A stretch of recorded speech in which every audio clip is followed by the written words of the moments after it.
তরুণ প্রজন্ম পালস বুঝে নিয়েছে, তরুণ প্রজন্ম বুঝতে পেরেছে, আমার আপনার সন্তানরা সিদ্ধান্ত নিয়ে ফেলেছে আগামীর বাংলাদেশকে আমরা সৎ যোগ্য নেতৃত্ব দিয়ে গড়তে চাই। আল্লাহ কবুল করুন, আল্লাহ কবুল করুন, আল্লাহ কবুল করুন। অর্ধ জাহানের খলিফা, যার ব্যাপারে মহাত্মা গান্ধী বলেছেন, ভারতের মহাত্মা গান্ধী পর্যন্ত বলতে বাধ্য হয়েছেন, অশান্ত পৃথিবীকে শান্ত করার জন্য মুসলমানদের মতো একজন ওমর দরকার পৃথিবীতে। আল্লাহু আকবার। আর সেই মুসলমান আজকে Mao Zedong, Karl Marx, Lenin, secularism, ন্যাশনালিজমকে কেমন করে গ্রহণ করে? মুসলমান কখনো মানব রচিত আইনকে বিশ্বাস করতে পারে না। আমরা ইসলামকে প্রতিষ্ঠা করতে চাই, কোন ব্যক্তির দলকে আমরা প্রতিষ্ঠা করতে চাই না। আমরা ব্যক্তি পূজা করতে আসিনি দুনিয়াতে, আমরা আল্লাহর ইবাদত করতে এসেছি। আমরা 16 বছর শুধু ব্যক্তি পূজাই হয়েছে। পার্লামেন্টে দাঁড়ায় শুধু 10 মিনিট ধরে আমি স্মরণ করছি কুতকুতানি সুলকানি কাউজানি। স্মরণ করব আকে কাকে? স্মরণ করব কারে কারে? প্রাণের অধিক বেশি যার দাম, রাহমাতাল লিল আলামিন। জানো কি তোমরা তাহার নাম, রাহমাতাল লিল আলামিন। অসহায়ের বুকে যে জন গোপনে করে সওয়ার, দুরুদ পড়ে সুবহে ও শাম, রাহমাতাল লিল আলামিন। গরিবেরে আহার দিতেন, নিজে হয়ে রোজাদার, নিয়মর ভালোবাসার খাম, রাহমাতাল লিল আলামিন। জানো কি তোমরা তাহার নাম, রাহমাতাল লিল আলামিন। সবাই বলি সাল্লাল্লাহু আলাইহি ওয়াসাল্লাম। আমার দেশ বহু সম্ভাবনাময়, কিন্তু ভালো কাজের মূল্যায়ন আমার দেশে একটু কম হয়। আসতে বলেন কেন? ভালো কাজের মূল্যায়ন খুব কম হয়। আমরা ভালোর সঙ্গে থাকবো, জোরে বলি ইনশাআল্লাহ। জান্নাতে বেশি মানুষ যাবে না কম মানুষ যাবে? কম মানুষ। আর বেশি মানুষ কোথায় যাবে? জাহান্নামে যাবে। এই জন্য সাইয়েদেনা ওমর ফারুক রাদিয়াল্লাহু তাআলা আনহু মাঝে মাঝে দোয়া করতেন, আয় রাব্বুল আলামিন, তুমি আমাকে অল্প সংখ্যক লোকের কাতারে শামিল করে নিও। ওমর ফারুক রাদিয়াল্লাহু আনহু মাঝে মাঝে দোয়া করতেন, আয় আল্লাহ তাআলা, তুমি আমাকে অল্প সংখ্যক লোকের কাতারে শামিল করে নিও। তার এই দোয়াটা অনেকেই বুঝতে পারলেন না। প্রশ্ন করা হলো, আমিরুল মুমিনিন, আপনি এমন দোয়া করছেন কেন? আমরা বুঝতে পারছি না। তিনি বলছেন, কলিলাম মা তাশকুরুন, কলিলাম মা তাযাক্কারুন। অল্প সংখ্যক লোকই মহান রবের শুকর আদায় করে, অল্প সংখ্যক লোকই আমার রবের জিকির করে। জান্নাতেও কম সংখ্যক লোক যাবে, সেই জন্য আমি আল্লাহর কাছে বলি, আল্লাহ তুমি আমাকে অল্প সংখ্যক লোকের কাতারে শামিল করে নাও। তাহলে আমরা কি বেশি লোকের কাতারে যেতে চাই না অল্প লোকের কাতারে যেতে চাই? সংখ্যাধিক্য, অধিকাংশ লোক যেদিকে সেই দিকে যাব, এটা আমার জন্য কোনো সূত্র নয়। আমার সূত্র হলো আমাকে ভালো কাজের সঙ্গে থাকতে হবে, বেশি লোক হোক আর কম লোক হোক, ঠিক কিনা? ভালো কাজে আমাকে সহযোগিতা করতে হবে। আল্লাহ রাব্বুল আলামিন বলেন, তাআওয়ানু আলাল বিররি ওয়াত তাকওয়া ওয়া লা তাআওয়ানু আলাল ইসমি ওয়াল উদওয়ান। ভালো কাজে, পুণ্যের কাজে তোমরা সহযোগিতা করো পরস্পরে, যেটা পাপ সেই কাজে তোমরা সহযোগিতা করতে যেও না। কিন্তু দুঃখজনক হলো সত্য, আমরা যে সমাজে বসবাস করি, আমরা যে রাষ্ট্রের আজকে নাগরিক, এই রাষ্ট্রে, এই সমাজে, এই জনপদে ভালো কাজ বেশি না মন্দ কাজ বেশি? বলেন বলেন, মন্দ কাজ। ভালো কাজ করাটাই কঠিন। আপনি সুদের বিরুদ্ধে কথা বলবেন, আপনি অচল হয়ে যাবেন। আপনি জেনার বিরুদ্ধে কথা বলবেন, আপনি অচল হয়ে যাবেন, আপনাকে কথা বলতে দেবে না। এই যে আমি এখানে বসে আছি, অনেক ব্যক্তির মাথা ব্যথা হয়ে আছে, হয়তোবা অনেকে চিন্তায় আছেন, হুজুর কোন দিক দিয়ে যেন কি কয়, বিভিন্ন পেরেশানি। আগে তো কথা বলতেই দিত না, যখন বসতাম দুই পাশে কিরামন কাতিবিন বসে রাখত, বসে থেকে বলতো, হুজুর এমন ওয়াজ দিবেন যে ওয়াজে দুনিয়ার কোনো প্রসঙ্গ আসবে না, আকাশ নিয়ে কবেন আর কবর নিয়ে কবেন, দুনিয়া আমরা দেখে নেব, ওরা মদ খাবে আর আমরা দোয়া করে দেব। এগুলি চলেছে। সেই চিত্র আর আমার বাংলাদেশে দেখতে চাই না। তরুণ প্রজন্ম পালস বুঝে নিয়েছে, তরুণ প্রজন্ম বুঝতে পেরেছে। আমার আপনার সন্তানরা সিদ্ধান্ত নিয়ে ফেলেছে, আগামীর বাংলাদেশকে আমরা সৎ যোগ্য নেতৃত্ব দিয়ে গড়তে চাই। আল্লাহ কবুল করুন, আল্লাহ কবুল করুন, আল্লাহ কবুল করুন। আমি খুব ভয় পাচ্ছি যে আপনারা দৌড় মারেন কিনা। বেশি রাত হয়ে গেছে তো, থাকবেন তো নাকি? রাজি আছেন তো ইনশাআল্লাহ? আপনাদের অনুমতি নিচ্ছি, আমি আলোচনার মধ্যে যাব, আমি ঢুকবো না দোয়া করে দেব? কেউ যাবেন না তো আমারে থুইয়া? খুব ভালো, বলি আলহামদুলিল্লাহ, জোরে বলি আলহামদুলিল্লাহ। এই গ্রামের একজন ভাই, অলি ভাই না, যিনি আমাকে দাওয়াত দিয়েছেন, অলিউল্লাহ ভাই, ওনার বাড়ি কোথায়? পাশে। উনি নওগাঁ গাউসুল আজম কামিল মাদ্রাসার লেকচারার, প্রভাষক তিনি। আমাকে বললেন যে আপনি আসবেন, কিন্তু উনি যে আসেন নাই, আমি জানলে তো আসতামই না।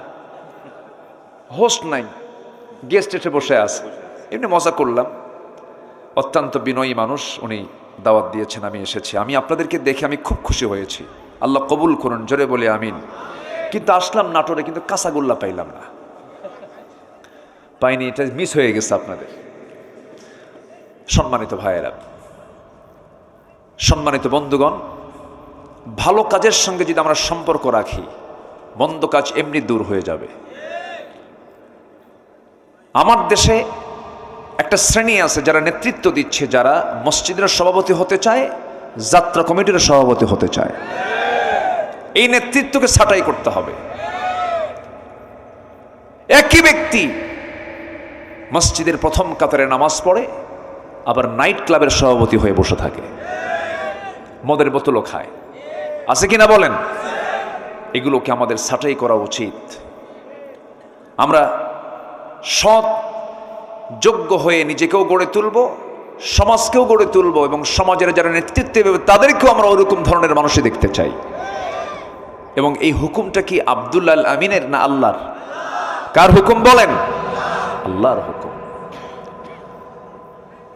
ভালো কাজ যদি করে যায়, আল্লাহ পাক বলছেন আমি বান্দাকে 10টা পুরস্কার দেব। যেরকম সুবহানাল্লাহ, ভালো কাজের 10টা পুরস্কার কোরআনে কারীমের বিভিন্ন জায়গা থেকে আমি খুঁজে খুঁজে বের করেছি। আল্লাহ পাক ভালো কাজের জন্য 10টা পুরস্কার কি দিবেন, আমি একটা একটা করে আজকে খুলে বলবো। আমাকে সময় দিচ্ছেন তো নাকি ইনশাআল্লাহ? আমি কি একটাও বলেছি এখনো? তাহলে কি ওয়াজ কি শেষ না শুরু? আসেন আমরা লাইনে চলে যাই। আল্লাহ কি বলছেন, আল্লাহ কি পুরস্কার দিবেন। নেক আমলগুলো কি? নেক আমলগুলো যা হালাল সব নেক আমল, বলেন যা হালাল সব কি, আর যা হারাম সব কি। এই যে চোঁচো করতেছে, কোথায় মাইকলা? আরেকটা সাউন্ড হয় তাই না? যেটা হারাম ওটা হচ্ছে বদ আমল, আর যেটা হালাল সেটা কি বলেন? নেক আমল। হারাম ছেড়ে দেব, হালাল ধরবো, জান্নাত আল্লাহর কাছ থেকে বুঝে নেব। সহজ তো, অঙ্ক তো সহজ। অঙ্ক কি কঠিন? না। কিন্তু বান্দা হালালের দিকে বেশি দৌড়ায় না হারামের দিকে বেশি দৌড়ায়? হারামের দিকে। আল্লাহ রাব্বুল আলামিন হালালটাও ক্লিয়ার করেছেন, আবার হারামটাও ক্লিয়ার করেছেন। কোনটা হালাল কোনটা হারাম আল হালালু বাইয়িন আল হারামু বাইয়িন। যেরকম বিয়েটা হালাল, বিয়েটা কি বলেন? হালাল। আবার জেনাটা কি বলেন? বলেন বলেন। ব্যবসাটা কি? সুদটা কি? আল্লাহ রাব্বুল আলামিন বলছেন আহাল্লাল্লাহুল বাই'a ওয়া হাররামার রিবা। আমি আল্লাহ রাব্বুল আলামিন ব্যবসাকে হালাল করেছি আর সুদকে করে দিয়েছি হারাম। আল্লাহ পাক এটা ক্লিয়ার করে দিয়েছেন, কিন্তু বান্দা কয় ব্যবসা, সুদ তো ব্যবসার মতোই। দেখেন, ও আবার উল্টা যুক্তি দেয়, সুদ তো ব্যবসার মতোই। কিন্তু সুদ কখনো ব্যবসার মতো হবে না, ব্যবসা কখনো সুদের মতো হবে না। সুদকে আল্লাহ রাব্বুল আলামিন এত জঘন্য হিসাবে বান্দার সামনে প্রেজেন্ট করেছেন। সুদের সর্বনিম্ন গুনাহ হলো নিজের মার সঙ্গে জেনা করা। যেরকম নাউজুবিল্লাহ। আমার ওয়াজে কিন্তু আজকে খুব একটা মজা পাবেন না। হালাল হারাম নিয়ে আলোচনা শুরু হচ্ছে তো কেউ উঠবেন না, যিনি উঠবেন ভাববে ওটাই সুদ খায়। একটু বসে থাকেন। আমরা জান্নাত পেতে চাইলে আমাদেরকে খারাপ কাজগুলো ছাড়তে হবে, আর নেক আমল করলে তার 10টা ফলাফল আল্লাহ দিয়ে দিবেন। যেরকম সুবহানাল্লাহ। আমার বন্ধুগণ, একটু কান লাগাবেন, মনোযোগ দিয়ে শুনবেন। জেনাকে আল্লাহ রাব্বুল আলামিন হারাম করেছেন কেন? জেনা হলে পরে সমাজে সুস্থ না অসুস্থ? সমাজ অসুস্থ হয়ে পড়বে, মানুষ রোগী হয়ে যাবে। এই যে নতুন নতুন রোগের প্রাদুর্ভাব, কোভিড-19 চলে গেল, গোটা পৃথিবী অচল হয়ে থাকলো, এটার মূল কারণ হলো জেনা। মাঝখানে কোন এক শুক্রবারে ভূমিকম্প হয়ে গেছে সমাজে। জেনা বাড়লে পরে ভূমিকম্প বাড়ে। হয়েছে না? ভূমিকম্প হয়েছে না? কোন বেলা হয়েছে? রাত্রেবেলা না দিনের বেলা? দিনের বেলা, শুক্রবারে জুমার একটু আগ দিয়ে হয়েছে। সেদিন ঢাকার যে চিত্র ছিল, ঢাকা নগরীর ধানমন্ডি, বারিধারা, গুলশান, ডিওএইচএস অভিজাত এলাকার কোনো হাইরাইজ বিল্ডিং এর কোনো ফ্ল্যাটে কোনো মানুষ ছিল না। শুধু কয়েক সেকেন্ড একটা ঢেউ দিয়েছেন, একটা ধাক্কা মেরেছেন, এক ধাক্কায় সব মারছে দৌড়। জুতো পায়ে না খালি পায়ে? আজ থেকে জুতো পায়ে না খালি পায়ে? খালি পায়ে। গায়ে মনে হয় কাপড় চোপড় ছিল, শার্ট প্যান্ট, গেঞ্জি, বড় জোর একটা লুঙ্গি, মারছে দৌড়। সব ভিআইপি রাস্তায় দাঁড়ায় হয়ে গেছে ভিআইপি ফকির। ভিআইপি কি? ফকির। সব যে দৌড় মারলো কার ভয়ে? আল্লাহর ভয়ে। কি কয় এটা? আল্লাহর ভয়ে? মরার ভয়ে। মরার ভয়ে চলে গেছে। যদি আল্লাহর ভয়ে যদি ঘর থেকে বের হতো 10:30টায় ভূমিকম্পের সময় বের না হয়ে ফজরের সময়ে মসজিদে ভয়ে চলে যেত। আর মসজিদে যদি আল্লাহর ভয়ে নামতো, আল্লাহ পাক সকালবেলা গজব দিতেন না। ভূমিকম্প কখনো রহমত নয়, আল্লাহ পাকের সিগন্যাল এগুলো। আল্লাহ রাব্বুল আলামিন ভূমিকম্প কেন দিয়েছেন, কি জন্য দেন? এই ভূমিকম্প থেকে বাঁচার জন্য আল্লাহ রাব্বুল আলামিন পাহাড় দিয়েছেন। এই পাহাড়গুলো যদি না দিতেন তাহলে ভূমিকম্প হয়ে সমস্ত কিছু চৌচির হয়ে যেত, সব কিছু ওলটপালট হয়ে যেত। আল্লাহ রাব্বুল আলামিন পাহাড়গুলো কেন দিয়েছেন? ওয়ালকা ফিল আরদি রাওয়াসিয়া আন তামিদা বিকুম ওয়া আনহারান ওয়া সুবুলান লাআল্লাকুম তাহতাদুন। জোরে বলুন আল্লাহু আকবার। আল্লাহ রাব্বুল আলামিন জমিনে স্থাপন করেছেন শক্তিশালী পর্বতমালা, পাহাড়গুলো দিয়েছেন। এই পাহাড়গুলো আমার দেশে কোন বিভাগে সবচেয়ে বেশি বলেন? চট্টগ্রাম, সেকেন্ড হলো সিলেট, রাজশাহী অঞ্চল সমতল, রংপুর অঞ্চল সমতল, আবার রংপুরের শেষ মাথা যেখানে পঞ্চগড়টা আবার হিমালয়ের পাশে। যদি অন্য দেশ, কিন্তু পঞ্চগড়ের সঙ্গে পৃথিবীর সবচেয়ে বড় পর্বত হিমালয়। এই হিমালয় যত বড়, আল্লাহ রাব্বুল আলামিন আবার সমুদ্রের গভীরতা এত বেশি দিয়েছেন। গোটা হিমালয়কে যদি প্রশান্তের মাঝখানে দেওয়া হয়, অনায়াসে হিমালয় ডুবে নিঃশেষ হয়ে যাবে। সুবহানাল্লাহ বলবেন না? এই হিমালয় পাহাড়টা যত বড়, আমার দেশের বান্দরবান, রাঙ্গামাটি, খাগড়াছড়ি, ওইদিকে সিলেট ত্রিপুরার অঞ্চলগুলো যে পাহাড়গুলো আছে আল্লাহ রাব্বুল আলামিন দিয়েছেন, যে পাহাড়গুলো আমরা দেখতে পাই, যতটুকুন দেখতে পাই তার চাইতে 90 গুণ বেশি মহান রাব্বুল আলামিন প্রত্যেকটা পাহাড়ের নিচে তারা ফাউন্ডেশন দিয়েছেন। যেরকম সুবহানাল্লাহ। উপরে দেখি 10 ভাগ আর ভিতরে নিচে হলো 90 ভাগ। কেন দিয়েছেন? যেন ভূমিকম্পে যেন আন্দোলিত না হয়, ভূমিকম্পে যেন নড়াচড়া না করে। আল্লাহ রাব্বুল আলামিন এই জন্য এই পাহাড়গুলো দিয়েছেন। এই পাহাড়গুলো দিয়েছেন কে? পাহাড় কেটে সমান করে কে? মানুষ কেটে সমান করে ফেলতেছে, বিল ঝিল সব মিশায় ফেলতেছে। আল্লাহ রাব্বুল আলামিন বলেন, যাহারাল ফাসাদু ফিল বাররি ওয়াল বাহরি বিমা কাসাবাত আইদিন নাস। জমিনে যত ফাসাদ আমরা দেখতে পাই, বিপর্যয় দেখতে পাই, সব বান্দার হাতের কামাই। জেনা করবেন, সুদ খাবেন, বাদ্যযন্ত্রের প্রচার প্রসার ঘটাবেন, গজব নাজিল করবেন, চিল্লায় বলেন কে? এই জন্য সমাজ থেকে হারাম কাজগুলো যদি বন্ধ হয়ে যায়, জেনার কাজ যদি বন্ধ হয়ে যায়, আল্লাহ পাক জেনাকে হারাম করলেন, বিয়েকে হালাল করলেন। কেন? জেনা মানে হলো অনিয়ন্ত্রিত, আর বিয়ে হলো নিয়ন্ত্রিত। জেনা মানে হলো সমস্ত রোগ, সমস্ত অসুখ সৃষ্টি হওয়া, আর বিয়েটা হলো রহমত। যেরকম সুবহানাল্লাহ। আমার দেশে এখন জেনা বেশি না বিয়ে বেশি? বলেন না, একটু বলেন, বলেন। জেনা বেশি। বেশ্যাবৃত্তির লাইসেন্স পাওয়া যায়, চিন্তা করা যায়। 54 বছরে কি আইন পাশ হয়েছে? সুদের আইন পাশ হয়েছে। কি আইন পাশ হয়েছে? মদের আইন পাশ হয়েছে। কি আইন পাশ হয়েছে? বেশ্যাবৃত্তির আইন পাশ হয়েছে। অপ্রিয় হলেও সত্য কথাগুলো আজকে বলতে হবে আমাকে। রাগ করতেছেন নাকি আপনারা? আমরা আর এগুলো আইন দেখতে চাই না। আমরা দেখতে চাই নামাজের আইন পাশ হলো কিনা। আমরা দেখতে চাই আগামীর সরকারকে নামাজের সরকার। রাগ করতেছেন নাকি আপনারা? এই চিত্র দেখলে কেমন হবে বলেন তো? কেমন হবে? কেমন হবে? ভালো হবে। আল্লাহকে বলেন, আল্লাহ তুমি বলে দাও তো, যদি সমাজে নামাজ চালু হয়, যাকাত চালু হয়, তাহলে কি হবে? কোরআন বলে দিচ্ছে, ওয়ালাউ আন্না আহলাল কুরা আমানু ওয়াত্তাকাউ লাফাতাহনা আলাইহিম বারাকাতিম মিনাস সামাই ওয়াল আরদ। জোরে বলুন আল্লাহু আকবার।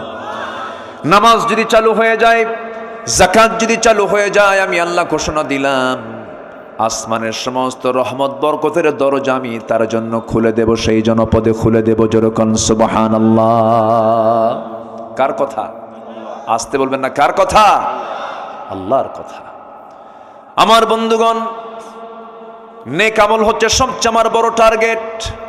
জীবনে যেন গুনার পরিমাণটা বেশি না হয়, পরিকল্পিত যেন কোনো গুনাহ না হয়। গুনাহ হবে, গুনাহ হবে না কেন? আমি মানুষ না? মানুষের গুনাহ আছে না নাই? গুনাহ নাই কার?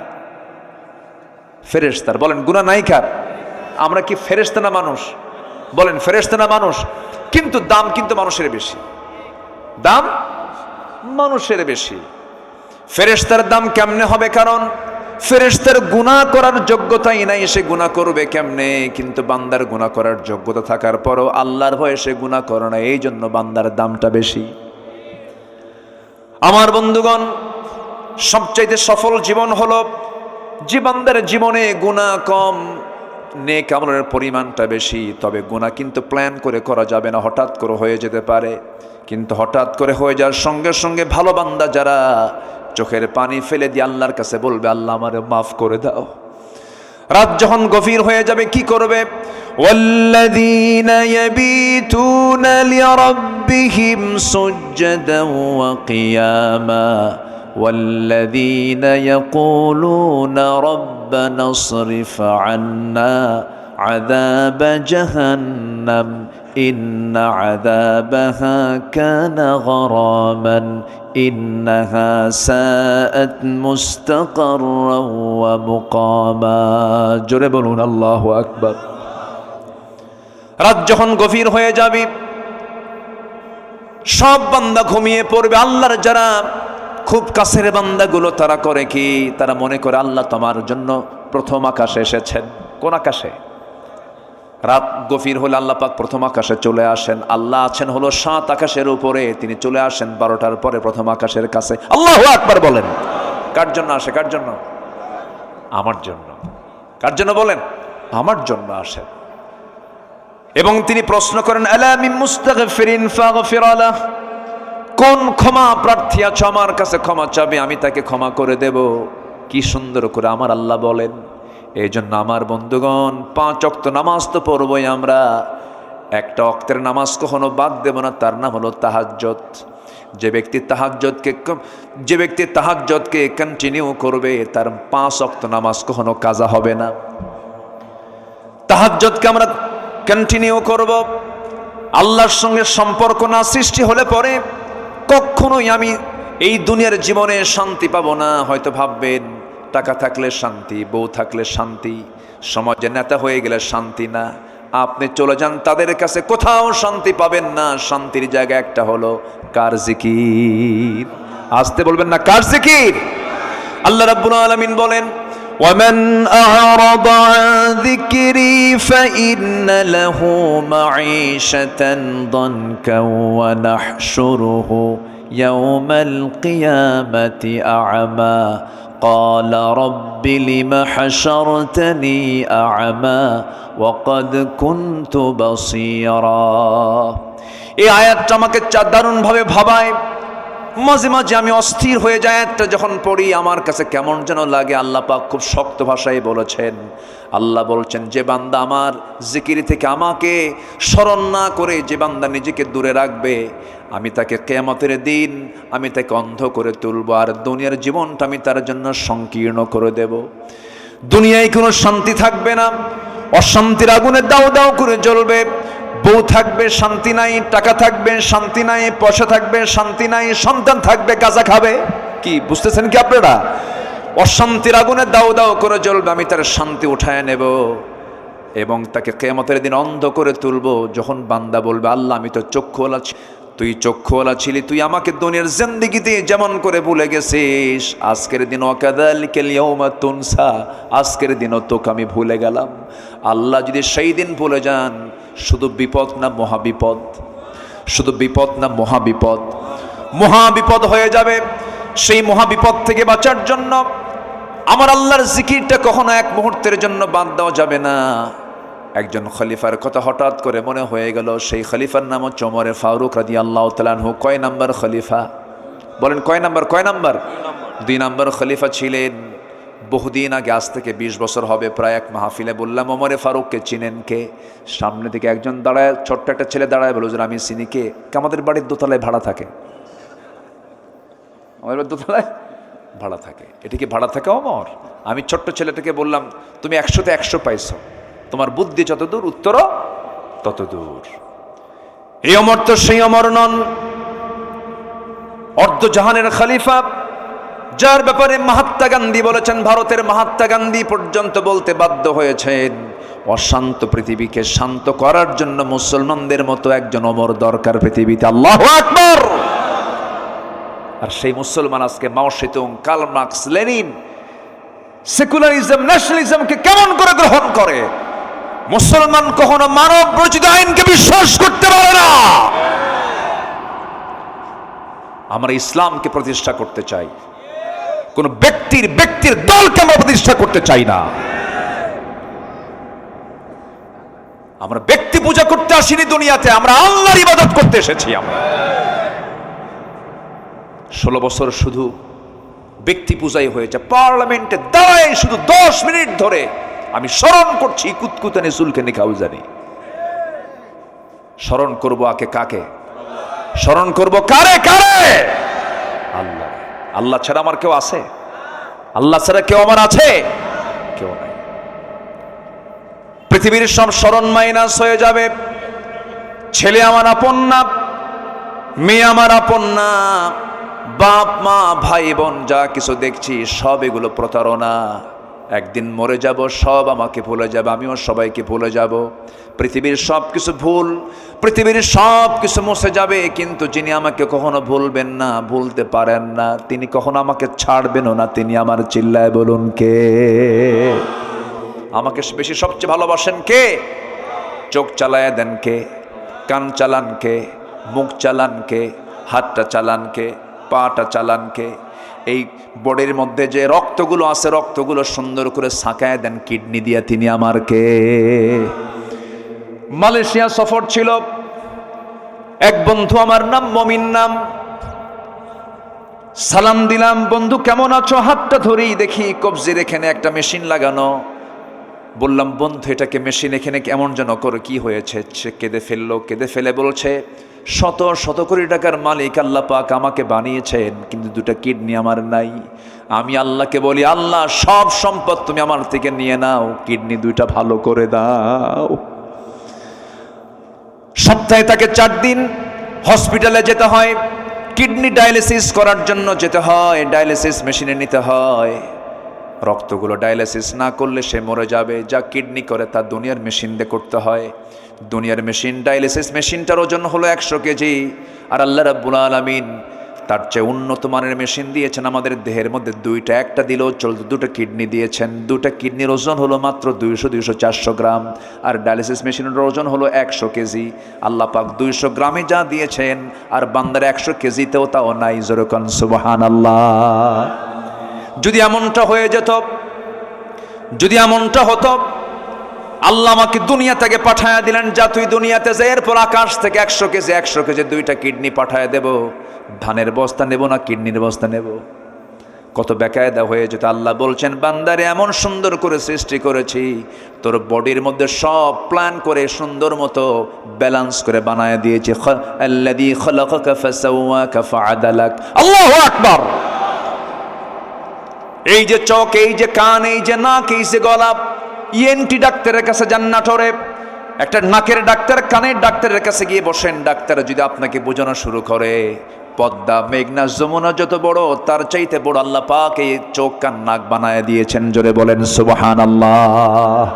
এই চোখের মধ্যে আল্লাহ পাক শুকনা করেছেন না ভিজা করে দিয়েছেন? শুকনা। চোখের পানি আসে না নাই? এটা কি এক সময় না সব সময়? সব সময় চোখের পলক পড়ছে, প্রতি মিনিটে 15 থেকে 20 বার, আর পানি পড়ছে। এই পানির পরিমাণটাও লিমিট করেছেন, বেশি হলে রোগ হয়ে যায়, আবার কমও হওয়া যাবে না। আল্লাহ রাব্বুল আলামিন ব্যালেন্স করে চোখের পেছনে মেশিন সেট করেছেন। প্রতিদিন 24 ঘন্টায় বান্দার চোখ থেকে 1 মিলিলিটার চোখ থেকে পানি বের করে দেন। মিঠা পানি না লবণ পানি? লবণ পানি দিয়ে দেন। তাহলে লবণ করার জন্য মেশিন আছে না নাই? আছে। আবার কানের মধ্যে চলে যান, কানের মধ্যে ময়লাগুলো আছে, এই ময়লা কিন্তু সেই ময়লা নয়। সকল কানের ডাক্তাররা কিন্তু এই ময়লাটা সাফ করতে নিষেধ করে। অযথা কানে হাত দিবেন না, আল্লাহ রাব্বুল আলামিন এটা ময়লা দেন নাই। এই জিনিসটা দেওয়ার কারণ হলো, কানের ভিতরে রাতের বেলা আপনি ঘুমাতে গেছেন, যদি কোনো হঠাৎ করে কোনো পিঁপড়া পোকামাকড় যদি ঢুকতে নেয়, কানের ময়লাকে আল্লাহ রাব্বুল আলামিন তিক্ত করে দিয়েছেন। চোখের পানিকে লবণ করেছেন, কানের ময়লাকে তিক্ত করে দিয়েছেন। যদি তিতা না হয়ে যদি মিষ্টি হতো, ঘুম পাড়তে না আপনার পিঁপড়া যেত কানে, পিঁপড়া যেত।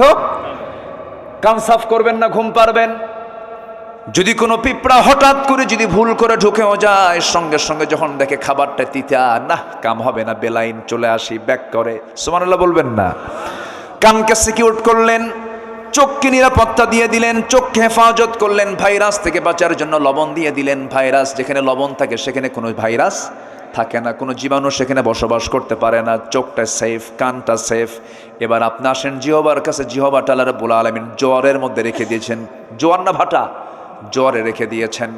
আপনার সামনে যদি একটা তেঁতুল সামনে রেডি করা হয়, লাফ মেরে বের হয় ভিতর থেকে, একদম মানে কি লালা, কেমনে, কেমন করে যায়, কেমন করে চট মেরে চলে যায়। দেখেন এই যে সুন্দর করে চলে যায়। তাহলে এটা কি জোয়ার আল্লাহ পাক দিয়েছেন। দেখেন, হয়তো এখন তেঁতুলের কথা কইছি, হয়তো অনেকের বের হওয়া শুরু হয়ে গেছে।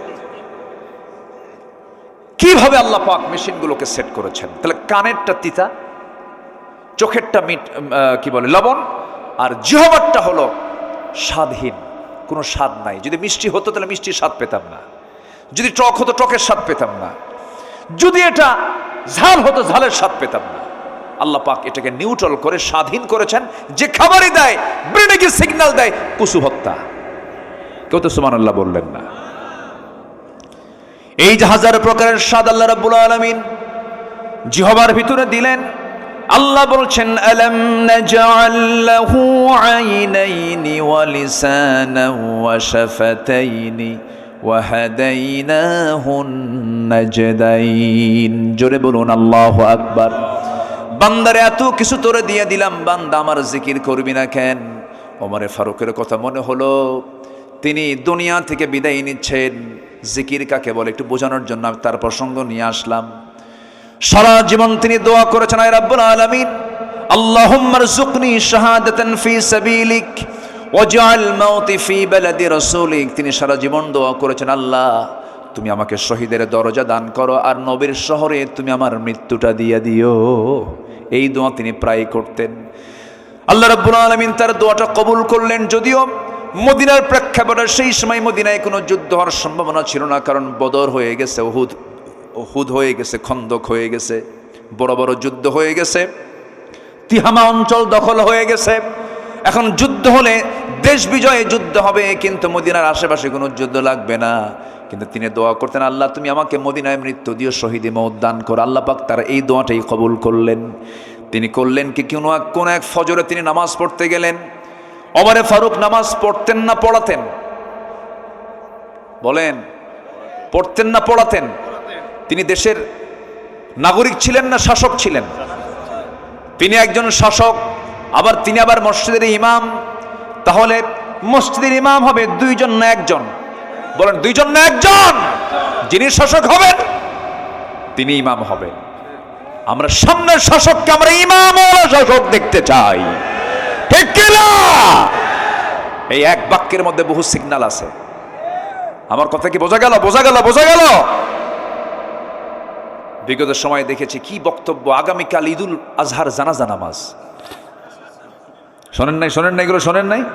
হ্যাঁ, পার্লামেন্টে এমপি কারি সাহেব যায় নাই, তেলাওয়াত করার দায়িত্ব দিছে স্পিকার। যে কেউ তো নাই, কারি সাহেব আসে না, আপনি কি তেলাওয়াত করেন? এমপি কি তেলাওয়াত করতে দিছে? কেল হে আল্লাহ হে, শয়তান কই তোরছে আমার তেলাওয়াত ভালো আছে। এই সমস্ত অযোগ্য নেতৃত্বের মুখে আমরা জুতা মারি, থুতু মারি। রাগ করছেন? রাগ করা যাবে না। ভুল বারবার করা যাবে না। ভুল বারবার করলে বিপদ হয়ে যাবে। ভুল আর আমরা করব না। জোরে বলি ইনশাআল্লাহ। আকলমন্দ ইশারা বাসাত। সচেতন ব্যক্তির জন্য ইঙ্গিতগুলোই যথেষ্ট, বেশি কিছু লাগে না। একটু বুঝি, আমরা বোঝার চেষ্টা করি। আচ্ছা বলেন তো, আপনার ইমাম যদি গাঁজা খায়, আপনি কি নামাজ পড়বেন তার পিছনে?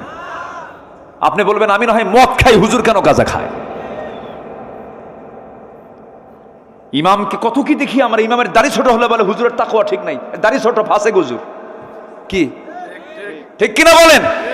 আচ্ছা, একটা ইমামের মাথা থেকে পা পর্যন্ত সব অনুবীক্ষণ যন্ত্র দিয়ে দেখি হুজুরের কোনো দোষ আছে কিনা। তাহলে নামাজের ইমামকে যদি আমরা এতটুকুন দেখি, সমাজের যারা নেতা হবে তাদেরকে দেখার দরকার আছে না নাই?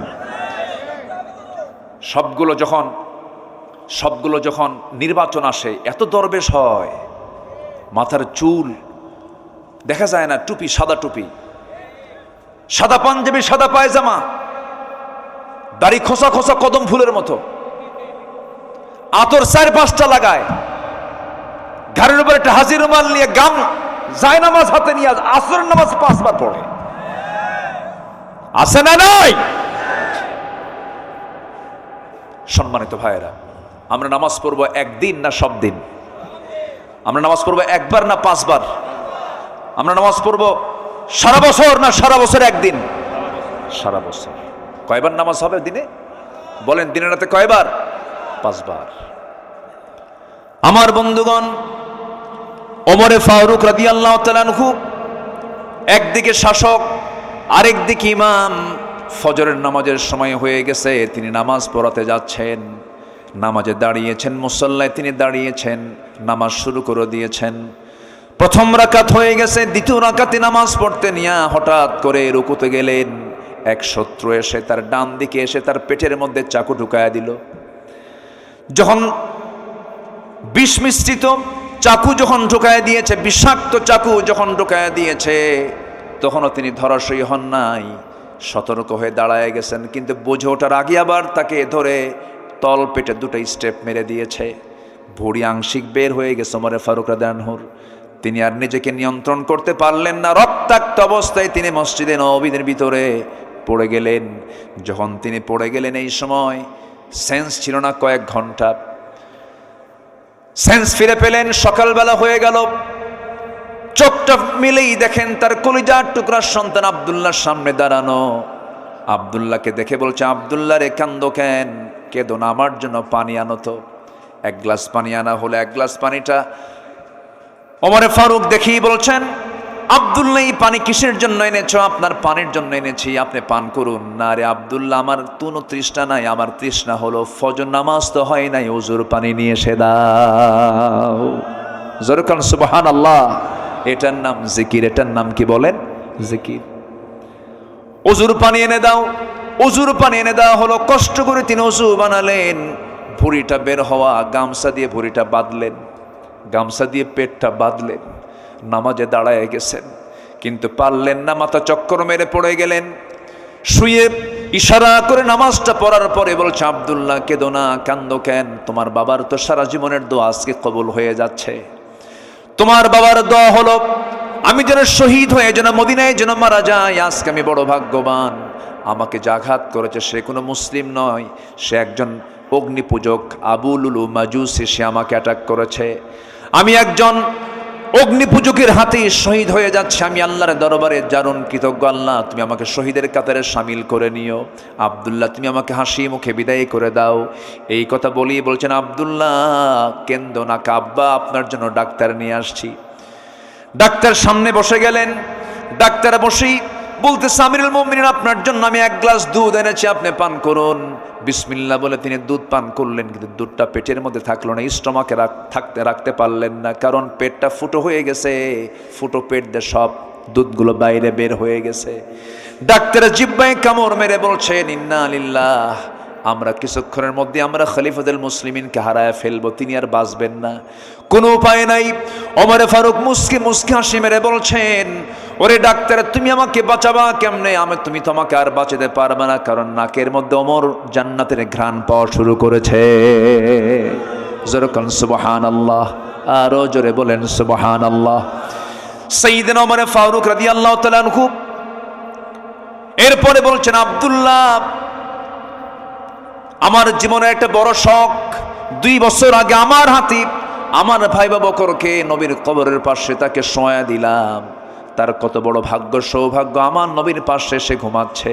আমার বড় শখ আমি নবীর পাশে ঘুমাবো, কিন্তু জায়গা তো আমার না।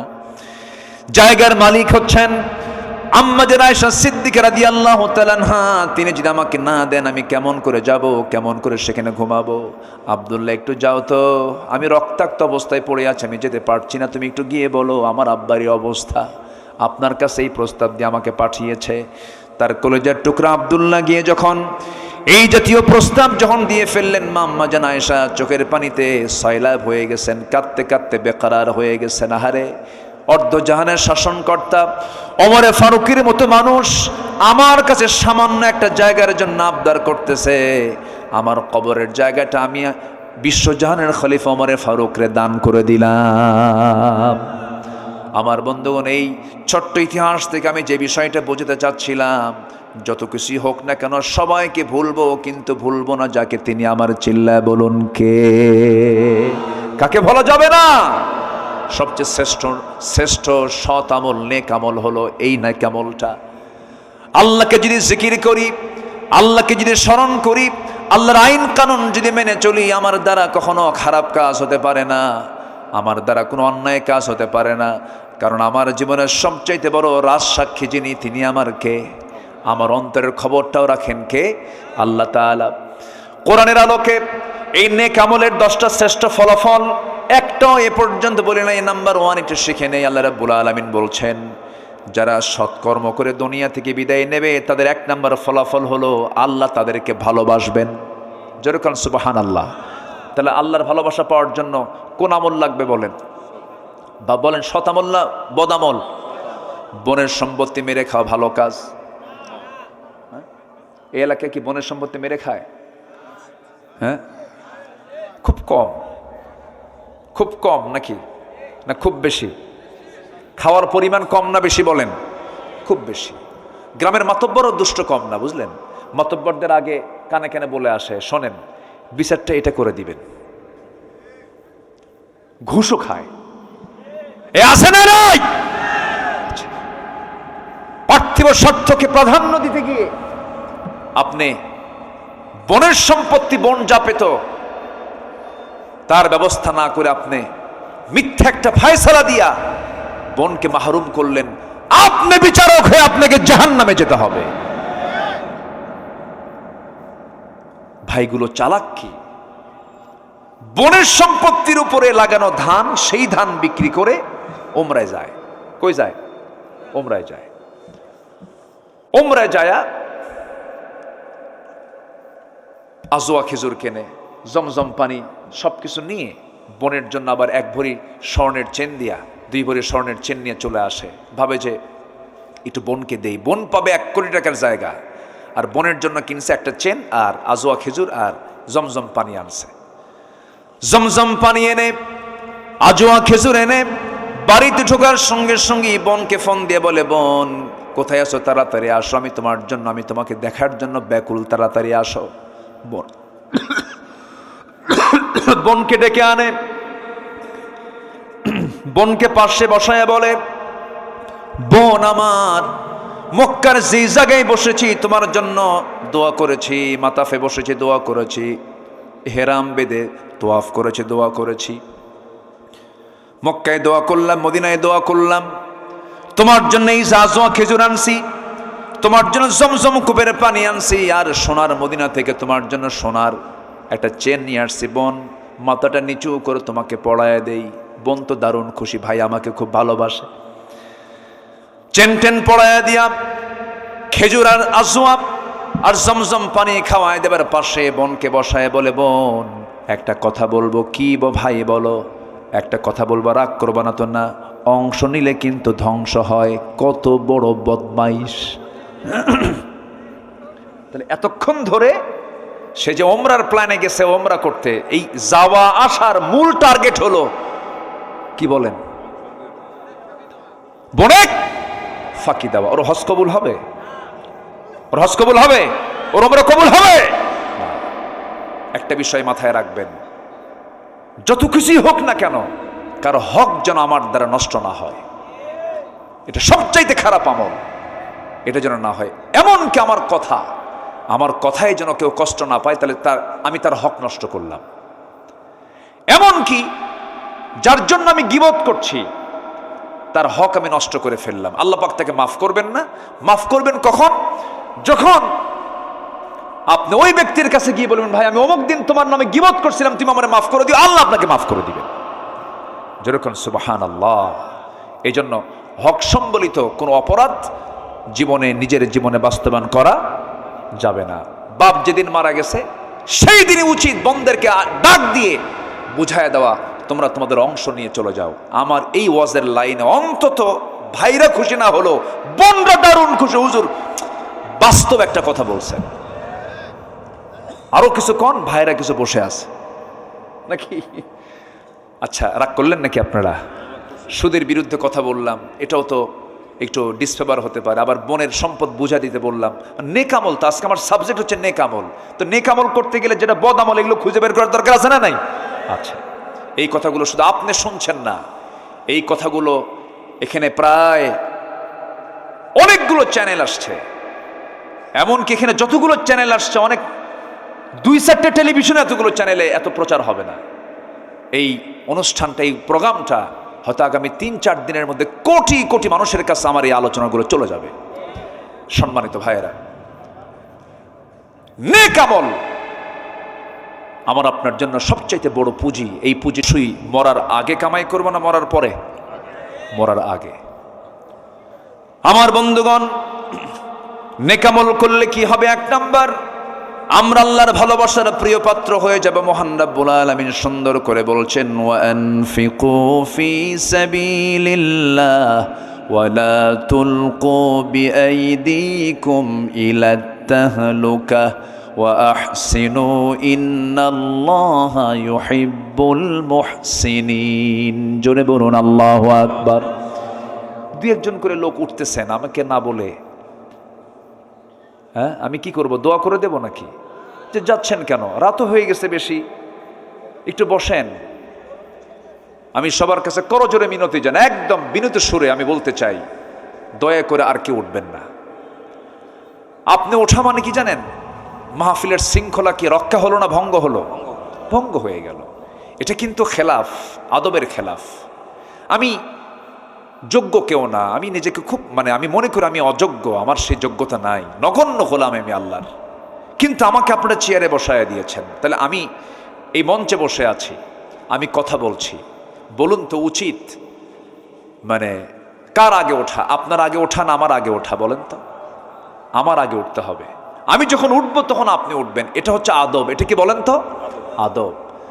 শিক্ষক যদি রুমে ক্লাসেই থাকে আর ছাত্র যদি না বলে দৌড় মারে, এটা কি ভালো ছাত্রের অভ্যাস? বলেন তো এটা কি? একটু বসেন না, কত সময় কত দিকে চলে যায়। একটু বসি আমরা, কষ্ট পেলেন মনে হয় কথায়, একটু বসেন। আর আধা ঘন্টা না হয় 1 ঘন্টা, এই তো কত সময় এদিক সেদিক চলে যায়। এতগুলো কথা বলা লাগতো না যদি আগে ভাগে ওঠা যেত। একটু রাতও হয়েছে, একটু ধৈর্য ধরেন আর একটু সময়। আমি জাস্ট শুধু আপনারা থাকলে আমি কথাগুলো বলতে পারবো, আর এই কথাগুলো কোটি কোটি মানুষ জানবে। একটু আপনার সহযোগিতা চাচ্ছি, একটু বসুন। পরং একদম অনেক গভীর রাত হয়ে গেছে, আপনাদের কষ্ট হচ্ছে আমি জানি, একটু আমাকে সময় দেন প্লিজ। আমি আর এই ব্যাপারে আর জোর দাবি করব না। আশা করি আমার কথাটা আপনারা শুনবেন ইনশাআল্লাহ। তাহলে আল্লাহ পাক বলছেন, তুমি যদি ভালো আমল করো আমি তোমাকে ভালোবেসে জান্নাতটা বুঝায় দেবো। যেরকম সুবহানাল্লাহ। আল্লাহ যদি কাউকে ভালোবাসেন তার কি আর ভালোবাসার দরকার আছে কারো? বলেন, কারো দরকার আছে? দুনিয়ার সব ভালোবাসা আপনাকে দেয়, কিন্তু আল্লাহ আপনাকে ভালোবাসেন না, আপনি মাহরুম, আপনি পরাজিত। আমার বন্ধুগণ, নাম্বার 1 চলে গেল। নাম্বার 2 হলো নেক আমল করলে পরে অফুরন্ত নিয়ামতে পরিপূর্ণ জান্নাত আল্লাহ পাক আমাকে আপনাকে দিবেন। ওয়াবাশশিরিল্লাযীনা আমানু ওয়া আমিলুস সালিহাতি আন্না লাহুম জান্নাতিন তাজরি মিন তাহতিহাল আনহার। জোরে বলুন আল্লাহু আকবার। আল্লাহ রাব্বুল আলামিন যেখানে জান্নাতের বর্ণনা করেছেন সেখানেই জান্নাতের নহরের কথা বলেছেন। জান্নাতের মধ্যে 4টা ঝর্ণা থাকবে। কয়টা ঝর্ণা বলেন? 4টা ঝর্ণা। মধুর ঝর্ণা, মধুর ঝর্ণা থাকবে, দুধের ঝর্ণা থাকবে, শরাবের ঝর্ণা থাকবে, পানির ঝর্ণা থাকবে। কিন্তু দুনিয়ার পানি পান করলে পরে মানুষ মরে যায়। দুনিয়ার পানি, দুনিয়ার শরাব, দুনিয়ার মধু, দুনিয়ার দুধ পান করলে পরে মানুষ দিনে দিনে বুড়ো হয়ে যায়। কিন্তু জান্নাতের যদি মধু, জান্নাতের যদি পানি, জান্নাতের যদি দুধ যদি কোনো বান্দা একবার পান করে, সে কোনো দিন আর জীবনে কোনো দিন মরবেও না, বুড়াও হবে না। জোরে কোন সুবহানাল্লাহ। কি খাবার আল্লাহ পাক রেখে দিয়েছেন। সবাই কি খাবেন না এগুলো? পান করবেন না? নামাজ না পড়ে? বলেন বলেন, নামাজ না পড়ে? নামাজ পড়ে।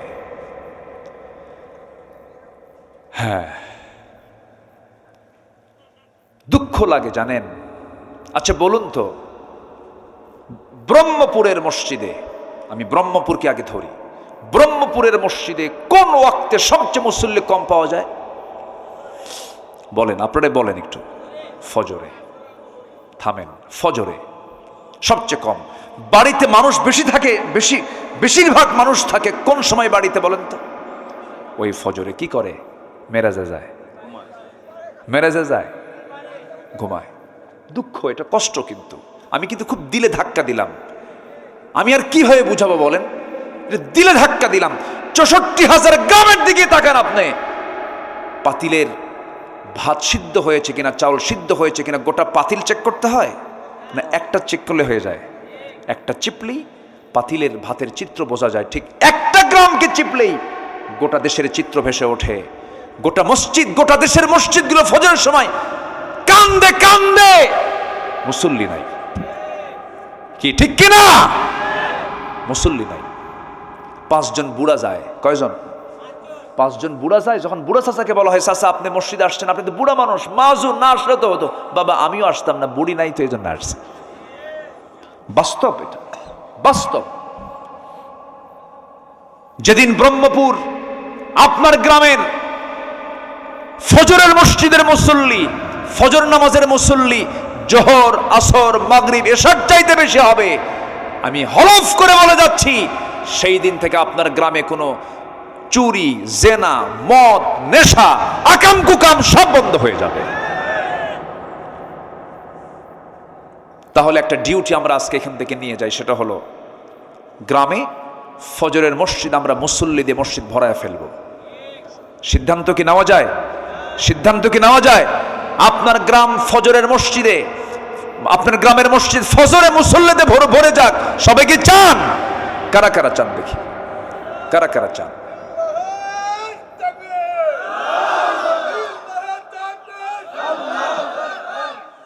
আল্লাহ কবুল করুন। জোরে বলি আমিন, আরো জোরে আমিন, আরো জোরে আমিন। ভাইরে, জান্নাতে যাওয়ার তো একটা পজিশনে আসতে হবে। জাহান্নামে যাওয়ার কারণ কি? কোরআনকে প্রশ্ন করুন, কোরআন বলো তো জাহান্নামে যাওয়ার কারণ কি? কোরআন এক নম্বরে বলছে ক্বালু লাম নাকু মিনাল মুসাল্লিন, যারা নামাজ পড়ে নাই তারা জাহান্নামে যাবে। এবং সবচাইতে বেশি শাস্তি কাকে দেওয়া হবে কোরআন বলো তো? আল্লাহ বলছেন ফাখালাফা মিন বা'দিহিম খালফুন আদাউস সালাহ, যে ব্যক্তি নামাজকে নষ্ট করবে আমি সবচাইতে বেশি শাস্তি আমি তাকে জাহান্নামের মধ্যে দেব। নামাজ কার হক? আসতে বলবেন না, কার হক? এই নামাজ আজকে আমার দেশে মাত্র 5% মানুষ নামাজ পড়ে। এই 5% থাকতো না যদি নামাজ রাষ্ট্রীয় পর্যায়ে কায়েম হয়ে যেত, নামাজি হতো 95%। অতএব সেই নামাজ রাষ্ট্রীয় পর্যায়ে কায়েম হোক। সবাইকে চান? চান কারা কারা? হাত উঁচু করে দেখান মুসলমান।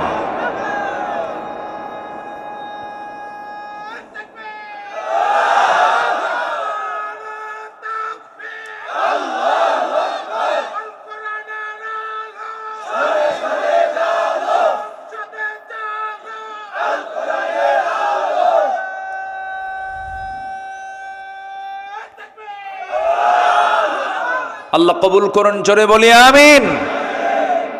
নামাজ পড়তে হবে। আমরা জানি আমরা আমাদের আমল নিয়ে জান্নাত পাবো না, কিন্তু একটা লেভেল তো আছে।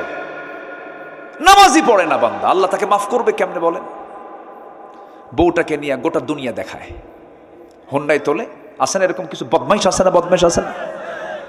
নিজের বউ এমন ভাবে সাজায়, মাথা থেকে পা পর্যন্ত, মাথার চুল লাল, ঠোঁটের লিপস্টিক দিয়া লাল, শাড়ি একখান লাল, আরো 15 হোন্ডায় তুললো।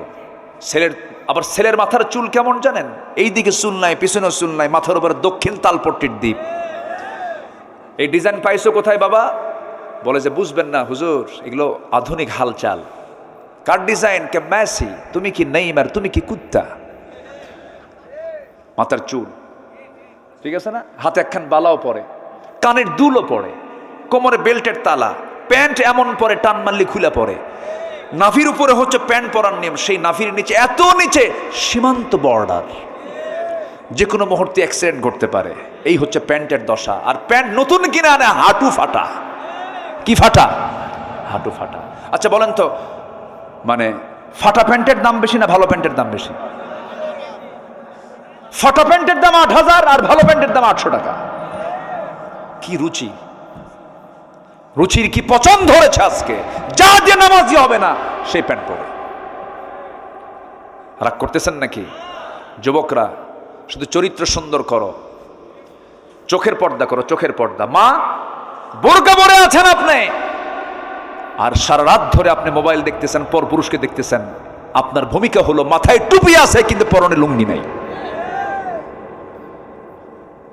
কে রাগ করতেছেন নাকি আপনারা? বলেন তো, বোরকা আগে দরকার না চোখের পর্দা আগে দরকার? চোখ, চোখ, চোখ, চোখ। এই দুনিয়ার সবচেয়ে এখন বড় গুনাহ কি দিয়া বলেন?